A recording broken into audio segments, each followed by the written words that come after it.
get ready. It was suggested by the Commission that there should be a separate department for the scheduled tribes. This matter was considered in the conference, but it was generally felt that if the scheduled caste and the scheduled tribes are separated to be dealt with by different departments, there will be a good deal of duplication of work because two sets of officers will have to traverse the same area and more or less consider the same problems. It was therefore the unanimous opinion of the Conference of State Ministers that one department should deal with the problems of the scheduled caste and scheduled tribes, and it was also agreed with there should be a separate directorate for the same. If there is a separate directorate, then it can concentrate on problem concerning the scheduled tribes. It was also suggested that this directorate, which will have to be set up in all the states and especially in state where the population of the scheduled tribes exceeds 1 million, should also look after the work relating to the denotify and the nomadic tribes in addition to, as I said, the work relating to the scheduled tribes. The conference was in favor of having Tribes Advisory Council to advise on the protection and development of the scheduled tribes in all the state and union territories, whether they have scheduled areas or not. The House, I am sure, is aware that there are scheduled areas and non-scheduled areas. Even in non-scheduled areas, a larger number of scheduled tribes live, but for the special programs we have decided to concentrate on the scheduled areas first. I shall come to that point later on, but I am merely mentioning that the scheduled tribes live both in scheduled areas and in non-scheduled areas. It was decided that wherever at present there is a combined reservation in the services for the scheduled caste and the scheduled tribes, separate percentage of reservation should be fixed by the state government, and it was agreed that the state governments would instruct all logical authorities like municipalities, panchayat samiti, zilla parishad, etc. to follow the policies laid down by them in regard to the representation of all scheduled tribes in the services.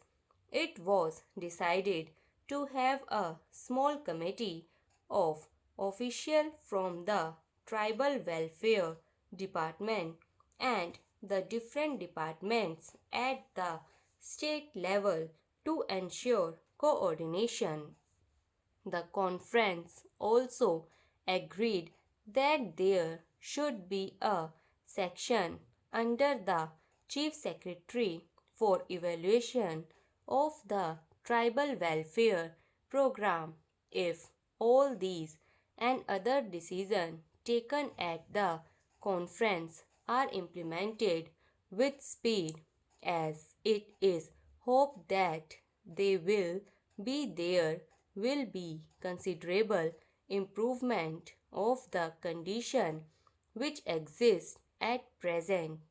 I also want to mention, Madam, that we were told in the conference that this work was going to be entrusted to the Zilla Parishad and Panchayats, and some of the schemes which have to be implemented in the rural areas will be executed by the Panchayats and the Zilla Parishad.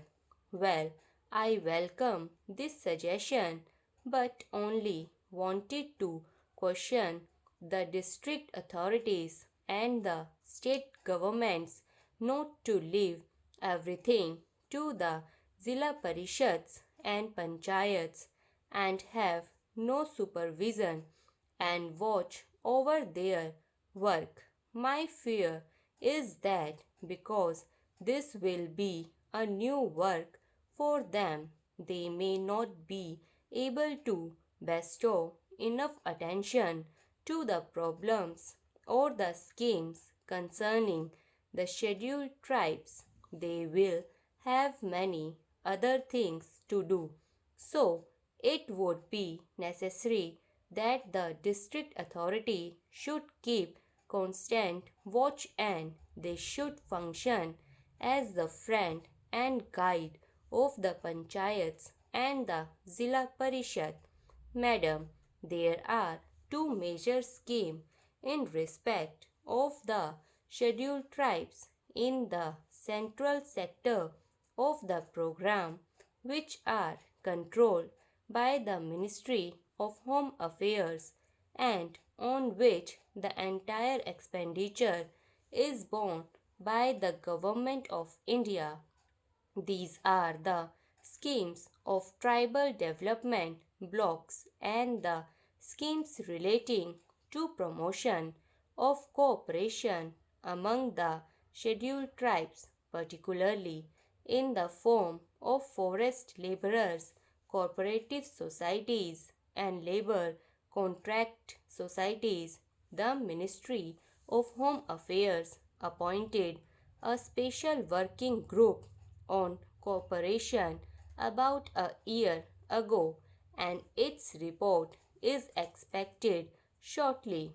That group will make detailed recommendations regarding the organization and structure of the society and other matters pertaining to the cooperative movement in areas predominantly inhabited by the scheduled tribes. We hope that on the basis of the working group recommendations, it will be possible to energize and expand the cooperative movement in tribal areas and that the cooperative will become the effective instrument for promoting the economic development of those areas. The other program, which is the major one and in which a great deal of interest is being evinced by the development bloc, the Commission have recommended that all tribal areas, whether they are tribal population exceeding 50%, should be brought under the tribal blocks.